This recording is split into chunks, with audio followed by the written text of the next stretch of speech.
Hi everyone, so let's discuss now something called as pattern printing. Okay, so pattern printing सबका दिमाग खराब करता है, but here we will understand it very clearly. Okay, and with some tips and tricks जिससे कि नहीं भी समझ में आए तो एग्जाम में तुम उसको फिल इन द ब्लैंक्स की तरह से बना के कंप्लीट कर लोगे.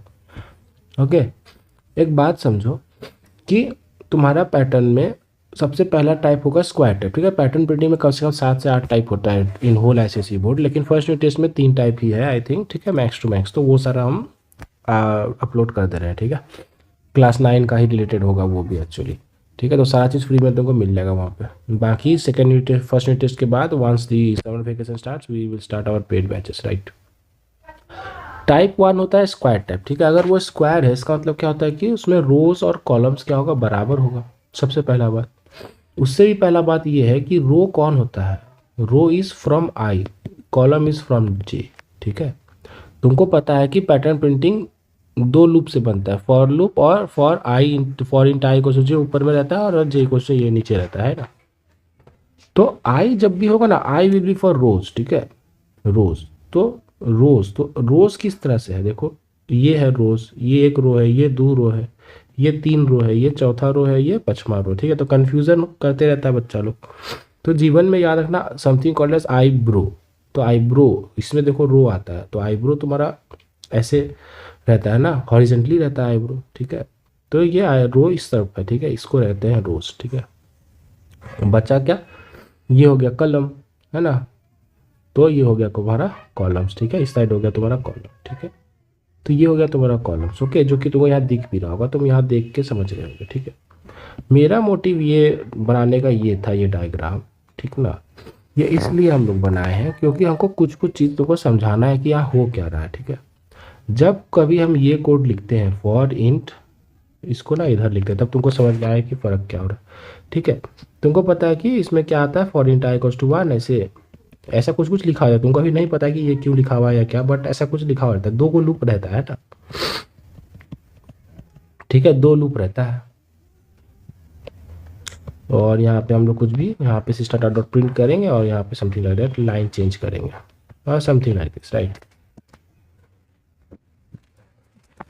तो देखो जब हम लोग ये लिखते हैं, ठीक ना, जब हम लोग आई इक्वल्स टू 1 लिखे, आज जे इक्वल्स टू 1 लिखे, मतलब क्या हुआ कि हम इसका स्टार्टिंग पॉइंट फिक्स किए ना.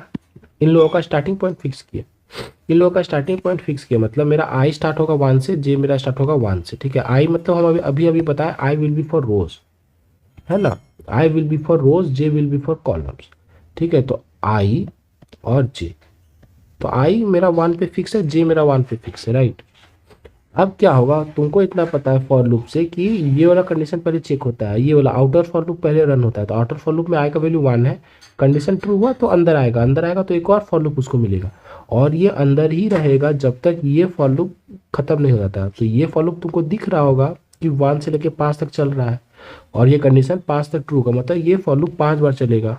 ये एक बार चलेगा जहाँ पे आई का वैल्यू 1 होगा, और ये 5 बार चलेगा जहाँ पे जे का वैल्यू 1 2 3 4 और 5 होगा. ये बात तुमको समझ में आ रहा होगा, क्योंकि जे तो 1 से 5 चलेगा तब ना ये लूप फेल होगा. जब 6 हो जाएगा तब फिर वापस यहाँ जाएगा, तब जे आएगा वैल्यू को 2 करेगा वो. इसी तरह से वो काम करता है ना.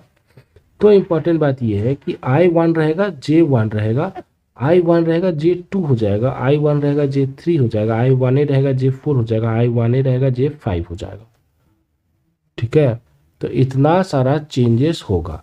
ठीक है, मतलब क्या हुआ, अब तुमको यहाँ पे दिख रहा होगा, अब तुमको यहाँ पे दिख रहा होगा कि देखो ये है, ये क्या है, मैट्रिक्स में इसको क्या कहते हैं, पोजीशन कहते हैं. ये कौन सा पोजीशन है, ये अगर हम तुमको बोलेंगे क्या है, रो 1 है कॉलम 1 है तो इसको 1 1 पोजीशन बोलेंगे. ये क्या है, रो 1 है कॉलम 2 है तो इसको 1 2 पोजीशन बोलेंगे.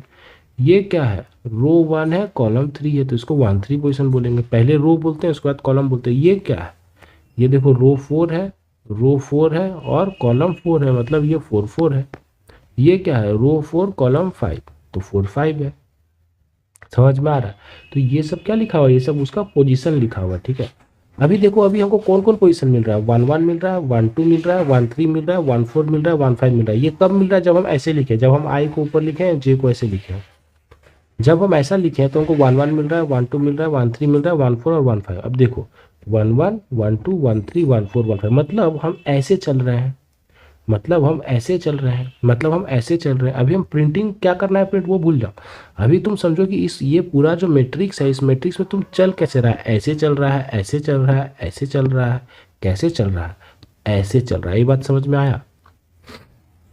एक बात और ध्यान रखो, नहीं समझ में आया तो ट्रिक याद रखो कि जिस एंगल में तुमको चलना है उसको ऊपर लिखना होता है, ठीक है।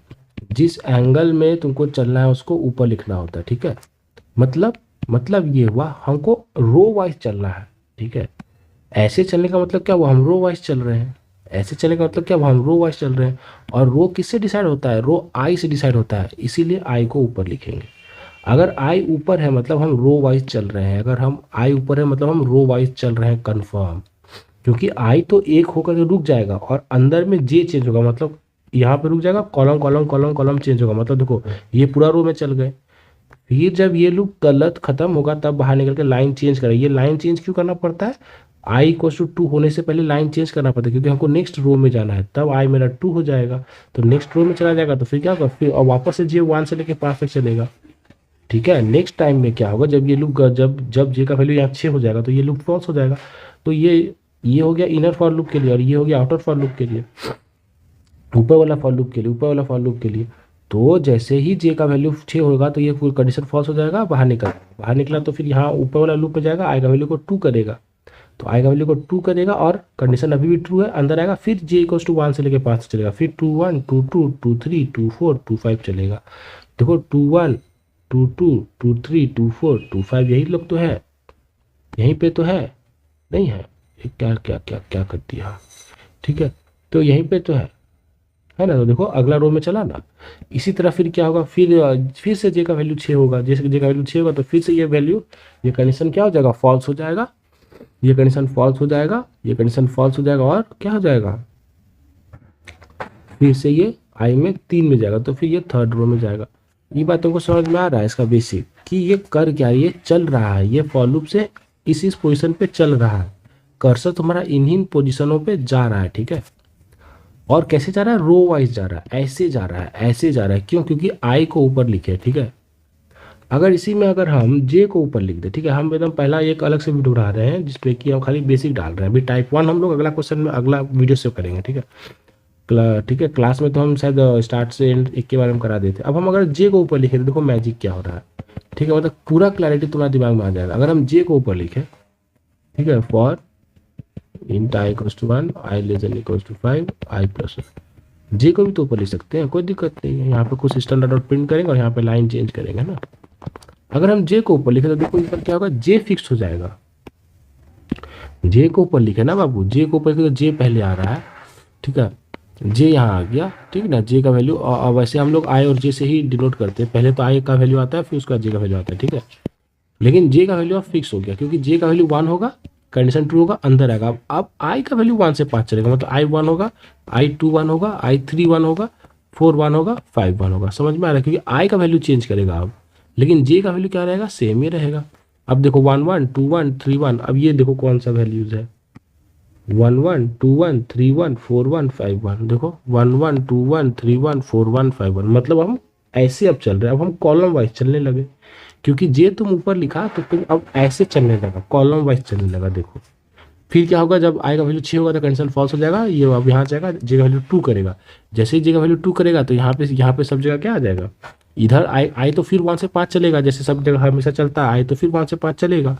लेकिन लेकिन ये क्या होगा, लेकिन जे अब कितना होगा, 2 2 2 2 2, तो 1 2 2 2 3 2 4 2 5 2, देख लो 1 2 2 2 3 2 4 2 5 2, मतलब ऐसे अब नेक्स्ट कॉलम में आ गया। फिर जे का वैल्यू 3 होगा तो थर्ड कॉलम, फोर्थ कॉलम, तो मतलब कॉलम वाइज चलने लगे। ये बात तुमको क्लियर हो रहा है, ठीक है। अभी हम लोग पैटर्न तो भूल जाओ, ठीक है, टाइप 1 है कि टाइप 2, ये हम लोग अगला क्लास में मतलब अगला लेक्चर में घुसाएंगे, ठीक है। इसको हम बेसिक में डाल देंगे, ठीक है। बेसिक अंडरस्टैंडिंग करो कि जे किसके लिए होता है, कॉलम के लिए, आई किसके लिए होता है, रो के लिए। रो वाइज चलना जब आई ऊपर रहेगा, जे वाइज चलना जब कॉलम, ठीक है। पैटर्न बिटिंग में जाता तो हमेशा आई ही ऊपर रहेगा। वैसे ये वाला तुमको कब काम आएगा, ये तुमको डबल डायमेंशन एरे में काम आएगा, ठीक है। लेकिन तुमको समझ में आना चाहिए कि हो क्या रहा है। ठीक है। जब हम आई को यहाँ वन लिखते हैं तो ये वाने पे रुका रुका रहता है जब तक अंदर वाला लूप चल रहा होता है। जब अंदर वाला लूप फॉल्स होता है तब ये फिर टू होता है ना, तो ये रुका रहता है, इसका वैल्यू बढ़ते रहता है। यहाँ पे अब जे ऊपर है तो जे रुका हुआ रहेगा, मतलब इस कॉलम में रुका हुआ रहेगा, फर्स्ट कॉलम में रुका हुआ रहेगा और रो का वैल्यू बढ़ते रहेगा। यहाँ पे क्या है, यहाँ पे कॉलम था, ठीक है, तो उसी तरह अपना सॉरी रो था, तो उसी तरह अपना सिस्टम सेट होते रहेगा, ठीक ना। तो ये तुमको समझ में आ गया।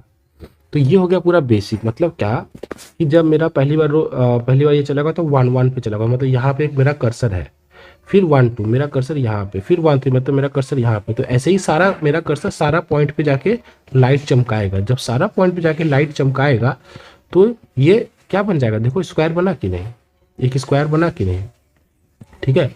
जब मेरा कर्सर सारा जगह जाके लाइट चमकाएगा तो वो स्क्वायर बनेगा कि नहीं बनेगा, बनेगा, ठीक है। तो वही हुआ तुम्हारा पैटर्न प्रिंटिंग का बेसिक, ठीक है, कि स्क्वायर बनाना है ना बाबू। स्क्वायर बनाना है तो मतलब स्क्वायर में रो और कॉलम दोनों सेम रहता है, तो इसीलिए दोनों 1 से 5 1 से 5 चलेगा, दोनों 1 से 5 1 से 5 चलेगा, ठीक है।